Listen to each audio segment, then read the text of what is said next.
Michelle， 今次咧我哋兩個女仔拍住兩位男主持一齊做節目，證明女性喺馬壇上嘅地位真係一啲都唔輸蝕㗎。當然啦，甚至喺比賽場上面，女性唔單止唔輸蝕喎，仲有一定嘅優勢添㗎。因為黐馬上陣咧，可以負輕磅啦，孭輕啲，自然都會跑快啲啦。不過自從馬後入平線喺2000年贏馬之後，就未有黐馬贏過香港一哩錦標啦。究竟幾時先有馬女可以再贏啊？一哩錦標咧，以往都係啲紅馬煙馬天下啦，咁啊唔係冇馬女贏過嘅。入平線當年哇力助呢個咁啊力佢靚蝦王咁啊好犀利。不過今年咧有隻法國嘅純優馬嚟代表跑呢個一哩錦標啦。咁其實呢隻馬咧個身世咧就原本就係大叔阿加漢名下嘅。不過喺當年跑2次之後已經話放盤啦，咁結果練馬師杜文咧就只係以22萬歐羅咧買一隻馬，話如果贏呢場就梗係本利歸還啦叫做。咁啊不過咁啊呢隻馬今年就已經贏咗英國級賽啦，加拿大級賽，但係由1600佢又贏到，2000都贏到。咁變咗，但係今次再翻嚟香港跑1600咧，我擔心少少佢嘅速度咧夠唔夠喺呢度爆嗰集跑閘嚟㗎。雖然杜文係好出名啦，當年雞尾酒啊拍住無絲話好似提款機咁嚟香港。咁但係咧，今次純優馬嘅實力咧，其實佢係咪真係去過最頂級嘅一哩馬咧？有少少證明，因為以往咧同馬女跑多，同馬仔跑咧冇乜機會嘅。咁今次再嚟香港嘅時候，第一次嚟香港啦，叫做對一紮香港最頂尖嘅馬咧，我覺得佢要比以往交出更佳成績先有機會喺衝擊冠軍。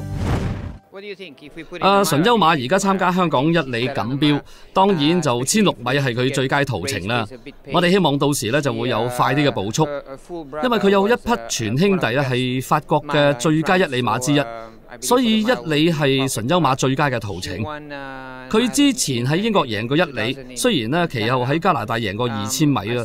若果有合適嘅比賽節奏，我認為一哩係最適合純優馬嘅。純優馬係一匹好易騎嘅馬啦，咁就騎師好容易就可以駕馭到佢。我認為沙田1600米呢個平坦嘅馬場咧，將會好適合佢去競逐比賽嘅。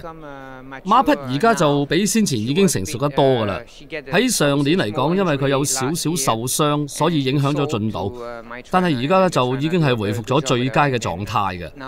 練馬師喺呢方面自然係功不可沒啦。咁亦都希望純優馬到時咧就有好嘅演出啦。始終今次要面對嘅係世界各地最好嘅一哩馬，咁呢場咧就將會係一場好刺激嘅一哩大戰嚟嘅。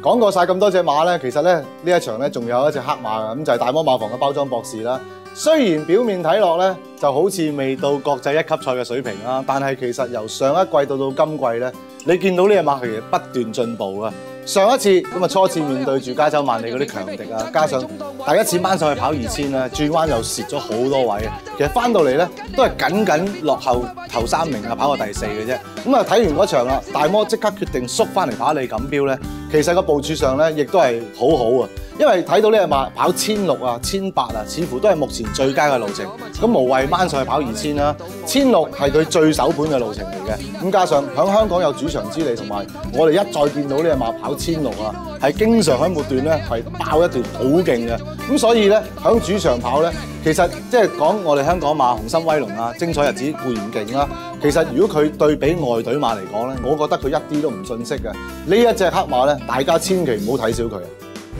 至於包裝博士方面咧，就上仗跑完浪琴標馬會杯之後，柏寶對我講2000米對佢嚟講咧就太長啦，咁就佢建議咧就翻去1600米，應該對馬匹嚟講係更加適合嘅。包裝博士係我馬房裏邊其中一匹最好嘅馬，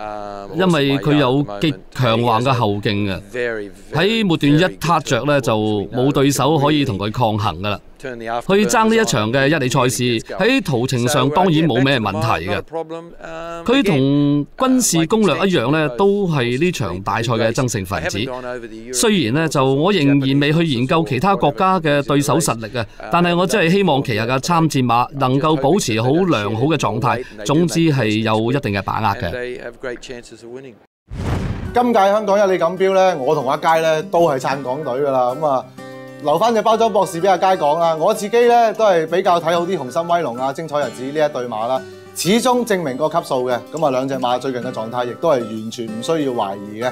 始終佔有主場之利。咁我覺得外隊馬咧都真係冇乜運行。咁我認為咧，其實今年外隊馬實力可以贏得級賽叫做，但係加上近日嘅天氣咧唔係咁好啊，變咗咧